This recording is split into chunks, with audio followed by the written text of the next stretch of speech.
Hello everybody out there in social media land. It's your personal injury attorney, Derek Bernstein, here again for another legal blast. And today I want to talk to you because tomorrow is Thanksgiving, of course. So I want to talk to you if you think you're the best deep fryer of turkeys or you make the best honey baked ham and just at the wrong time you step away and it goes up in flames and injures your home with smoke damage or flame damage, and you send it out to the insurance company comes back and tells you they're not going to pay the full amount of what it's going to take to fix your house.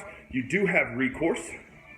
You do have the choice to get an attorney, sue your own insurance, and then the attorney can fight on your behalf to make sure that they pay your bill in full. Or if you've assigned your rights to a contractor to fix your damages, they can reach out to an attorney before coming after you for payments for the remainder and make sure they get paid. And it won't cost you a cent to hire an attorney because it's a first-party claim, and the attorney, if they are to get you back funds to pay those bills, will get their attorney's fees paid for by the insurance company. So it's your personal injury attorney here, wishing all of you a happy Thanksgiving, and watch your hams and turkeys and brisket so you don't have to call me when your house catches on fire. Have a good one.